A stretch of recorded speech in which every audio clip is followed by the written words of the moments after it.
እንደሚጨምር ላስተምረው እችላለሁ። አርቲፊሻል ኢንሴሚኔሽን የወተት ምርታማነትን ይጨምራል ብዬ ላስተምረው እችላለሁ። ፕራክቲካሊ ግን ሄዶ አሁን የሚገኘው በኦሮሚያ ክልል ጅማ ዞን ሰቃ ወረዳ ጉራ ወላውቲ ቀበሌ ውስጥ ነው። በዚህ ቀበሌ ውስጥ እንግዲህ ዛሬ የተገኘ ነው የተፈጥሮ ማዳበሪያ ዝግጅት ላይ አንድ አርሶ አደር ቤት ቅኝት ልናደርግ ነው። ከአርሶ አደሯ ጋር ቆይታ ይኖረናል። አብራችሁ ነው። ወይዘሮ አረጋሽ ደስታ በኦሮሚያ ክልል ጅማ ዞን ሰቃ ወረዳ ጉራ ኡላንኬ ቀበሌ ነዋሪ ናቸው። የከብቶቻቸውን እዳሪ በመሰብሰብ ከተፈጥሮ የአፈር ማዳበሪያ ጋር መተዋወቃቸውን የሚናገሩት ወይዘሮ አረጋሽ የተለያዩ ስልጠናዎችን በመውሰዳቸውም ስለ ተፈጥሮ የአፈር ማዳበሪያ ያላቸውን እውቀት ማሻሻላቸውን ይገልጻሉ። መጀመሪያ ስጀምር በእበት ነበር። እበት ሰብስቤ አንድ ላይ እሱም ማሳ ላይ ወስጄ እየበተንኩ ነበር። እበት ዝም ብሎ እበት ሜዳ ላይ ጉድጓድ ውስጥ ማለት ነው። ከዛም በኋላ ደግሞ እንደዚህ አይነት ኮምፖስት ስልጠና ትሄዳላችሁ ተነሱ ተባን። የዛሬ 3 አመት ሄደን ቀርሳ ወረዳ ሄደን እዛ አይተን መጣን። ከዛ ይሄን ጀምሬ ስሰራ ቆየሁ። ከመጀመሪያው ከእበቱ ደግሞ ይሄ የተሻለ ነው። የተሻለ በቨርም መጠቀም በጣም የተሻለ ነው። ለመሬትም በጣም ጠቃሚ ነው። አትክልት ለመስጠትም በጣም ጠቃሚ ነው። በዚህ ይሻለኛል ብዬ ቀጠልኩት። ይሄን ነው አሁን በደንብ እያገኘው ነው።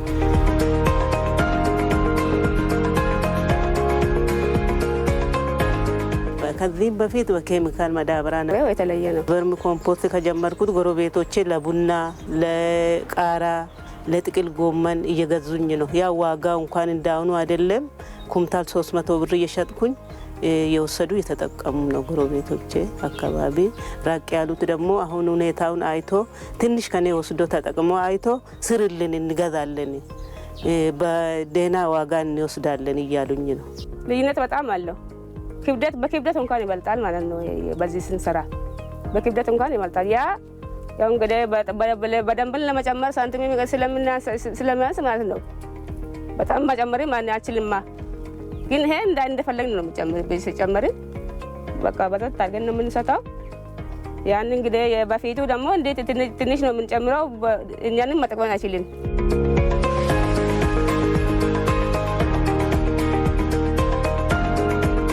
ቨርሚ ኮምፖስት እንደዚህ ሰርተን ያው ለቡና ለዲሽ ታዮ ዲሽ ጠሚዝ ተክለን እንደዚህ ሲያሳምራል ማለት ነው። ከስሩ ላይ ይጨመራል፣ ቡና ላይ ይጨመራል። ሲጨመር እንግዲህ በጣም ፍሬ ይሰጣል። በቅጠልም በፍሬም በጣም ያምራል ማለት ነው። እንዲህ መክደን ደግሞ ይሄኛው ደግሞ ምንድነው? ያኛው በቨርሚ የተሰራ ነው። ይሄ ደግሞ እዚህ ጋር የምታረጉት ምንድነው? መደበኛ ኮምፖስት ይባላል። ጭቃው ሌላ ቦታ አይጣልም ማለት አንድ ቦታ ሰብስበን ነው የምንከምረው። የከብቶቹን ዳሪ ማለት አዎ፣ አንጥልም ወደ ውጪ እንደዚህ ይከመራል። አሁን ቡና ሌላ ቦታም አለ። በአህያ ነው የሚሄድ። ያው ቃላ ተጨምሮ ማለት ነው። በአህያ ተጭኖ ይሄዳል። ያው እንግዲህ አንድ ቅጥ ቡና ስር እንደዚህ ነው የምንጨምር። ቅጥ ስር እንደዚህ ነው የምንጨምር ማለት ነው። እንደዚህ አፍሰሽ አንዴ ነው የምንጨምር። እንደዛ ጨምረ ሰነሰል አፈር እናለብሰዋለን። በጣም ይጠቅማል ማለት ነው።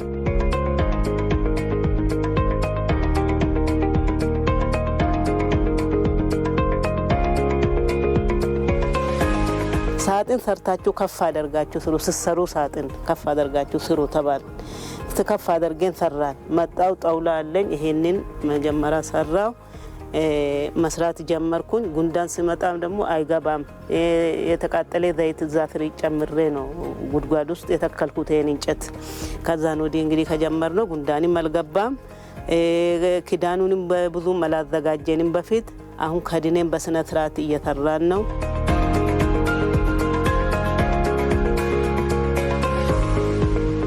የጅማ ዞን ግብርና ቢሮ የጅማ ዞን የግብርና እንቅስቃሴ ፈጣንና ወቅቱን የጠበቀ እንዲሆን ለማድረግ በተለያዩ ወረዳዎች የተለያዩ ስልጠናዎችን ይሰጣል።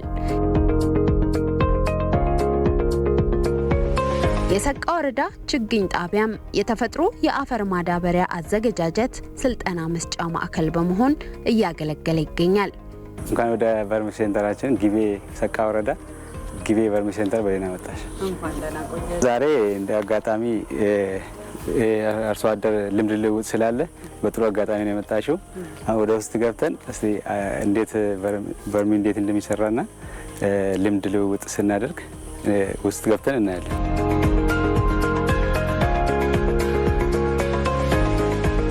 አሁን ይሄ የሰቃ ወረዳ ቨርሚ ሴንተር ነው። የዚህ አካባቢ ቀበሌዎች መጥተው እዚህ ጋር ልምድ ይወስዳሉ።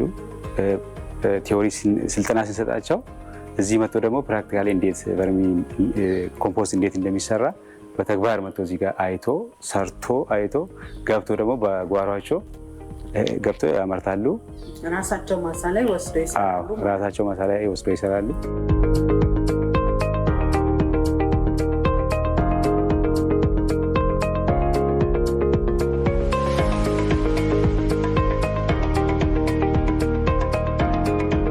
የጅማ ዞን ግብርና ቢሮ የተፈጥሮ የአፈር ማዳበሪያ ላይ የሚታዩ አንዳንድ ችግሮችን ለመቅረፍና የተሻለ ጥራት ያለው የተፈጥሮ የአፈር ማዳበሪያ ማምረት ይቻል ዘንድ በቀላሉ ሊተገበር የሚቻልበትን መንገድ ከመነሻው ጀምሮ አርሶ አደሮቹን ያስተምራል። የግብርና ባለሙያው አቶ ሁሴን አባ መጫ የተፈጥሮ ማዳበሪያ አንዱ ግብአት የሆነውን የቨርሚ ኮምፖስት አዘገጃጀትን ከዚህ በፊት ልምዱ ለሌላቸው አርሶ አደሮች ስልጠና ይሰጣሉ። ይህ የቨርሚ ኮምፖስት ማዕከላችን ነው እና እናንተ ደግሞ ሁለተኛ ዙር የሚመጣችሁት አርሶ አደሮቻችን ስለሆናችሁ ዛሬ የምናሳያችሁ ቨርሚ ኮምፖስት እንዴት ነው የሚሰራ፣ ግብአቶቹስ ምን ናቸው የሚለውን ነገር በሰፊው እናሳያቸዋለን። ይሄኛው ክዳኑ ነው። ከፕላስቲክ እና ከእንጨት እንደምታዩት ከርብራብ እንጨት ነው የተሰራ። ይሄ ደግሞ ቨርሞቹ ትሎቹ በፍጥነት ቶሎ ብሎ ያቀረብንላቸውን ፍግ እና የተለያዩ ቅጠላ ቅጠሎችን ቶሎ በልቶ ዳይጀስት አድርጎ ወደ ኮምፖስት እንዲለውጡልን ነው እና እነሱ የሚበሉት እና ዳይጀስት የሚያደርጉት ደግሞ ለእጽዋት 13 የሚያስፈልጉትን ግብአቶችን ሙሉ በሙሉ የያዘና ያለ አንዳች ወጪ በቀላሉ ሰርተን መጠቀም የምንችል ነገር መሆኑን ማወቅ አለብን ነው።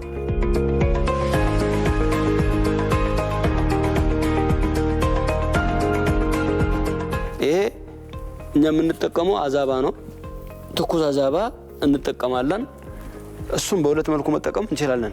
በአንደኛው በኩል ትኩሱን እንዳመጣን 3 ቀን ብቻ ትንሽ ደረቅ አድርገን ሽንቱ ከውስጥ እንደወጣ መጠቀም እንችላለን። በሌላ በኩል ደግሞ ራሱን ትንሽ በውሃ በጥበጥ አድርገን ቀጥታ ደግሞ ሰተን መጠቀም እንችላለን። ሌላ ሰፋፊ ቅጠላ ቅጠሎች የሆኑትን ለስላሳ ቅጠላ ቅጠሎች የሆኑትን በሙሉ ማንኛውንም ቅጠላ ቅጠል ተጠቅመን በአጭር ጊዜ መጠቀም እንችላለን ማለት ነው። የማይበሉት ነገሮች ደግሞ አንዳንድ ነገሮች አሉ ከቅጠላ ቅጠሎች ለምሳሌ ጠንካራ ቅጠላ ቅጠሎች የሆኑትን እና የሽንኩርት ገለባን፣ የእንቁላል ቅርፍትን እነዚህ ነገሮችን አይበሉም። እነዚህ ችሎ ዳይጀስት አያደርጉም ማለት ነው። ሌላውን ግን ማንኛውንም ነገር መብላትን ይችላሉ። ትሎቹ በቀላሉ ኮምፖስት መስራት ስለሚችሉ ሁሉም ሰው ማለት ይችላል ማለት ነው። በጣም ደግሞ ትኩስ አዛባም ከሰጣን እንደዛው ሊገላችሁ ስለሚችል ወይ በውሃ አርጥበን መስጠት አለብን ወይ ደግሞ ያንን ትንሽ አድርቀን መስጠት አለብን። ውሃ ከበዛበት ከኮምፖስት ይልቅ ትሎቹ ሙቶ ስለሚያልቁብን ውሃ መብዛት የለበትም፣ ማነስም የለበትም። ከ60 እስከ 70% ብቻ መሆን አለበት የውሃ መጠን ማለት ነው። መካከለኛ ከ60 እስከ 70% ያለውን ውሃ መጠን ይዘት ያለው ነው ማለት ነው። ይሄ በየቀኑ ስለምንከታተለው በየ3 ቀንና በየ4 ቀኑ ነው የምንጨምረው ማለት ነው የእርጥበቱን እያየን እና ይህንን ኮምፖስት እንግዲህ በዚህ መልኩ ነው የምንጠቀመው።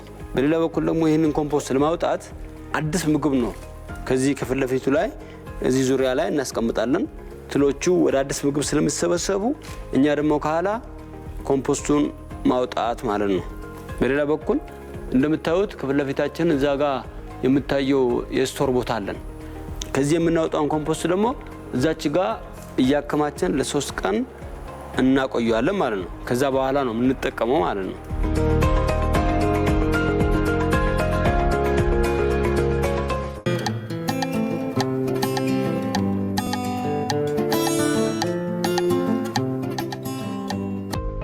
የጅማ ዞን ግብርና ጽሕፈት ቤት ኃላፊ የሆኑት አቶ መሐመድ ጣሃ አባፊጣ በበኩላቸው የተፈጥሮ የአፈር ማዳበሪያ መጠቀማቸውን በዞኑ ውስጥ ያሉ አርሶ አደሮች ለኬሚካል የአፈር ማዳበሪያ ግዢ የሚያወጡትን ከፍተኛ ወጪ እንደሚቀንስላቸው ያብራራሉ። የኬሚካል ወይንም ደግሞ የተፈጥሮ ማዳበሪያ ሳይሆን በኬሚካል ማዳበሪያ አርሶ አደሮቻችን ከፍተኛ የሆነ መዋዕለ ንዋይ አፍሰው እየተጠቀሙ ነው የሚገኘው። ያ ደግሞ አንድ የተጠቀምን ለአንድ ጊዜ ነው። ዘንድሮ ተጠቅመን መጪ ያ ዘንድሮ የተጠቀምነው አይጠቅምም ማለት ነው። ስለዚህ በየአመቱ ነው የምንጠቀመው። ያ ብቻ ሳይሆን እንግዲህ ለምንድነው በጣም በከፍተኛ ሁኔታ የተፈጥሮ ማዳበሪያን አርሶ አደራችን በክላስተር አልፎም ደግሞ መንደሮችን እየመሰረትን ትላልቅ የሆኑ ማምረቻ ጣቢያዎችን እየከፈትን አርሶ አደራችንም እያስተማርን ለምንድነው ምርቱንም እንዲጨምር የማናደርገው የሚል አንድ ኢኒሼቲቭ እንደ ክልልም እንደ ዞናችንም ይዘን እየተንቀሳቀስን ነው የምንገኘው። የተፈጥሮ ማዳበሪያን እንግዲህ በሁለት አቅጣጫ ነው እኛ የምንሰራው። አንደኛው ሬጉላሩ አለ። ሬጉላሩ መሬትን በመቆፈር መደበኛ ኮምፖስት እኛ የምንለው ማለት ነው። ያ መደበኛ ኮምፖስቱን እየሰራን ነው የምንገኘው። እሱን እንግዲህ ቢያንስ ዘንድሮ በዞናችን ከ10 ሚሊዮን በላይ ሜትር ኪዩብ እንሰራለን ብለን አቅደን የሶስተኛ ሩብ ዓመትን ሪፖርት ሳይጨምር በሁለተኛ ሩብ ዓመት ራሱ ከ9.5 ሚሊዮን በላይ ኮምፖስት መስራት የቻልንበት ሁኔታ ነው ያለው። ሌላው የትል ማዳበሪያ ወይንም ደግሞ ቨርሚ ኮምፖስት የሚባለው ነው። እሱ ይሄ ቴክኖሎጂ ከቅርብ ጊዜ ወዲህ ነው በዞናችንም እንደ ሀገርም እንደ ክልልም የተጀመረው። ያን በስፋት እያስፋፋን ነው የምንገኘው። እሱንም እንግዲህ በሁለት መንገድ ነው። አንደኛው ትላልቅ የሆኑ የቨርሚ ኮምፖስት ሳይቶችን በመጠቀም አንደኛ ማዳበሪያዎቹ እንዲመረቱ፣ ሁለተኛ ደግሞ ካልቸር ትሎቹ የሚባዙበት እዛው ውስጥ ትሎቹ የሚባዙበትን ቦታ አመቻችተን ትሎቹ እየተባዙ ለአርሶ አደሩ የተሰጠ ያ ስራ ምንድነው ፓይለት ቴስት ሆኖ በአንድ ማዕከል መቅረት የለበትም ነው ትልቁ ነገር ማለት ነው። የተፈጥሮ የአፈር ማዳበሪያ ጠቀሜታን የተገነዘቡ ሌሎች በዞኑ ውስጥ ያሉ አርሶ አደሮችም በተፈጥሮ የአፈር ማዳበሪያ ዝግጅት ልምድ ካላቸው አርሶ አደሮች ተሞክሮችን ይወስዳሉ። ዱራን ብሪ ከኛም ባፍኔ ቢታቱርራ አማ ከብሬን ከኛስ ነው ቀነሱ የተፈጥሮ ማዳበሪያን ለማዘጋጀት በአካባቢያችን ከሚገኙ ነገሮች በቀላሉ በትንሽ ወጪ ማዘጋጀት እንደምንችልም ተገንዝቤያለሁ። አሁን ላይ ስለ ተፈጥሮ ማዳበሪያ ከተረዳው በኋላ ግን የተፈጥሮ ማዳበሪያን መስራትና መጠቀም እንደምንችል ግንዛቤ አግኝቻለሁ። ከዚህ በኋላ በቤቴ ይህንን ቨርሚ ኮምፖስት በመስራት እጠቀማለሁ።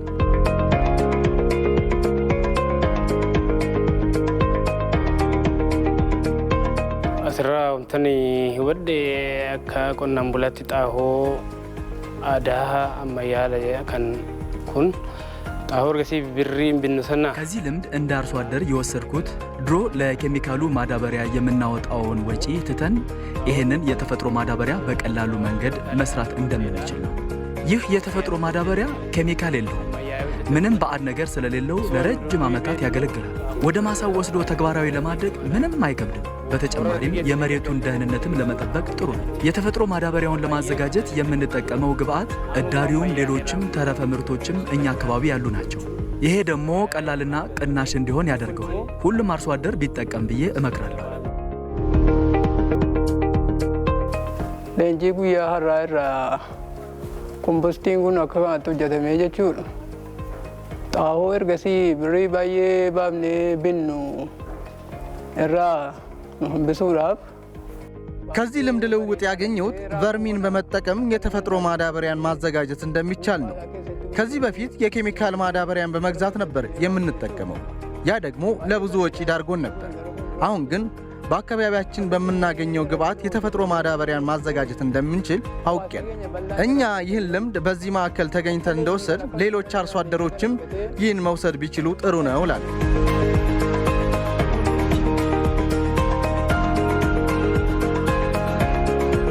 እንደ ሶምቦ ችግኝ ጣቢያ የሰራ ነው የኮምፖስት ቨርም ኮምፖስት ማዕከል በስፋት እዚህ ጋር ለሚዘጋጁ ተክሎች እንደ ግብዓት እያገለገለ ከዚህም አልፎ አርሶ አደሩም ደግሞ እንዲጠቀምበት ሁኔታዎችን እያመቻቸን አርሶ አደሩም ደግሞ ይሄን ተሞክሮ ወስዶ በአካባቢው ላይ 2-3 ሳጥንና ከዛ ያላነሰ ጨማምሮ እንኳን ሰርቶ እንዲጠቀም እያረግንበት ነው ማለት ነው። እሱም ብቻ ሳይሆን ስራ አጦችን ራሱ እያደራጀን በዚህ በቨርም ኮምፖስት የተፈጥሮ ማዳበሪያን እያባዙ ገቢ የሚያገኙበት ሁኔታና ከስራ አጥነት ህይወት እንዲወጡ ሰፊ ስራ እየተሰራ ነው ማለት ነው።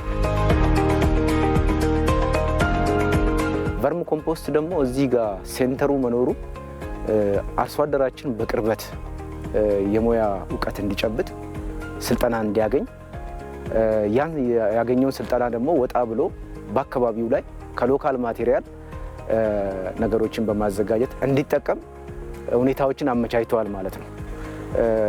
በራሱ የእርሻ ማሳ ላይ እንዲጠቀም ሁኔታዎችን አመቻችተዋል። ከዛም አልፎ ይሄን ነገር በስፋት እያመረተ የገቢ ምንጭ እንዲያደርግበት እንኳን የተሰራው ያለ ስራ በአሁኑ ሰዓት እጅግ መልካም ነገር ነው። እኔ ሞጁል ይዤ ክላስ ውስጥ ገብቼ ከምነግረው ይልቅ ለአርሶ አደሩ ቤስት ፕራክቲስ ጥሩ ተሞክሮን ማሳ ድረስ ሄዶ እኔ ማሳ ድረስ ወይም ደግሞ ኤክስ የሚባል አንድ አርሶ አደር ማሳ ድረስ ሄዶ የቨርሚ ኮምፖስትን ኢምፓክቱ ማለት ነው። አሁን ግብርናው መለካት ያለበት ምንድነው? በኢምፓክት ነው። አሁን ያሰራ ምንድነው ኢምፓክቱ? ምርት ጨምሯል አልጨመረም፣ ልፋት ብቻ ነው የሚለውን ነገር ነው ማለት ነው። እኔ ክላስ ላይ በሞጁል ቨርሚ ኮምፖስት ምርት እንደሚጨምር ላስተምረው እችላለሁ። አርቲፊሻል ኢንሴሚኔሽን የወተት ምርታማነትን ይጨምራል ብዬ ላስተምረው እችላለሁ። ፕራክቲካሊ ግን ሄዶ ቲማቲም ላይ አፕላይ አድርጎ ተጠቅመው ችግኝ ጣቢያ ነው። አሁን በብዛት ችግኝ ጣቢያ እኛውን አውቀን ነው ያስተሳሰርነው ከችግኝ ጣቢያ ጋር። ችግኝ ጣቢያ ብዙ ነገሮች ነው እዛ ችግኝ ጣቢያ ያለው። ለምሳሌ አሁን ሻይ ቅጠልን በስፋት እያስፋፋን ነው። በሻይ ቅጠል ጅማ ዞን አይታወቅም። አምና በ7 ወረዳዎች የሻይ ቅጠልን ተክለናል ከኢሉባቡር አምጥተን። ዘንድሮ ግን ለምንድን ነው ከኢሉባቡር የምናመጣው ብለን በችግኝ ራሳችንን ለመቻል ቢያንስ በ5 ወረዳዎች 1 ሚሊዮን የምጠጋ ችግኝ ለራሳችን እያባዘን ነው። ስለዚህ ሻይ ቅጠል ችግኝ ጣቢያ ላይ አለ፣ ቨርሚ ሴንተር ችግኝ ጣቢያ ላይ አለ። ስለዚህ ቶሎ እንዲያድግ ክሮፕ ካላንደርን እንጠብቅ ለማድረግ እዛው እንጠቀማለን ማለት ነው። ከፍተኛ ቁጥር ያላቸው የቡና ችግኞች እዛ ችግኝ ጣቢያ ላይ አለ። የግሪን ሌጋሲ የተለያዩ የፎረስት ችግኞች፣ የአቮካዶ ችግኞች አሉ። እነዛን ሁሉ እዛ ላይ እንጠቀማለን። ሁለተኛ ደግሞ ሰራተኞች አሉ እንቀጥራለን። አንድ ላይ አያይዘን ለመጠቀም ስላሰብን እዛ ችግኝ ጣቢያ ላይ መስርተናል። በተጨማሪም ደግሞ አርሶ አደሮች ችግኝ ጣቢያንም ይጎበኛል። የቨርሚ ሴንተርንም ፕራክቲካሊ ማለት ነው ፕራክቲካሊ ኢምፓክቱ መጥተው እያየ ኤፍኤፍኤስ ፋርመር ፊልድ ስኩል እንደዛ እየሄድን ነው ያለ ነው ማለት ነው።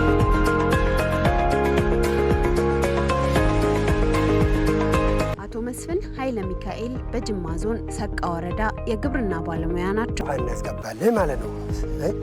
ትመለከቱን። እሺ ይሄንን ይመስላል ማለት ነው። ቆይ ነው አሁን ቅድም የግሪን ሌጋሲውን ወይም ደግሞ የአረንጓዴ አሻራን የምናሳካበት አንዱ ቱልስ ነው ማለት ነው። አንዱ ቱልስ ምንድነው? ቨርሚ ኮምፖስት ነው ወይም ደግሞ የተፈጥሮ ማዳበሪያ ነው። ያ ብቻ ሳይሆን ባይዘው ኢቭን ችግኝ የምንተክልበት ቦታ ራሱ ቀድመን በዛ ትሪት ማድረግ እንችላለን ማለት ነው። ችግኙ ላይ አፕላይ ማድረግ እንችላለን። ምክንያቱም የመጽደቅ ፐርሰንቴጁን በኋላ እኛ ሆነ የምንመዝነው ምንድነው? በመትከል አይደለም። ብዙማ ተክለናል። ከተከልነው ምኑ ስንት ፐርሰንት ነው የጸደቀው? ስንት ፐርሰንቱ ነው ሰክሲድ መሆን የቻለው በሚለው ነው እኛ እንትን የምንለው ስለሆነ፣ ስለዚህ ያንም የመጽደቅ ፐርሰንቴጁን ለመጨመር ችግኝ ላይ ወይም ደግሞ ነርሰሪ ሳይት ላይ ብቻ ሳይሆን ማሳ ላይም አፕላይ በማድረግ ያማሳካት እንችላለን ማለት ነው። የተፈጥሮ የአፈር ማዳበሪያ ምርትና ምርታማነትን በከፍተኛ ሁኔታ ማሻሻል ከመቻሉ ባሻገር የኬሚካል የአፈር ማዳበሪያ በአፈር ላይ የሚያደርሰውን ጉዳት በመከላከልና አፈርን በማከም ከፍተኛ ሚና ይጫወታል። በተጨማሪም ለኬሚካል የአፈር ማዳበሪያ የሚወጣውን ከፍተኛ የሆነ የውጭ ምንዛሪ በማስቀረት ረገድም ከፍተኛ አስተዋጽኦ ያበረክታል። እናም በግብርና ስራ ላይ የተሰማሩ አካላት ሁሉ ለተፈጥሮ የአፈር ማዳበሪያ ዝግጅት ትኩረት መስጠት ይገባቸዋል።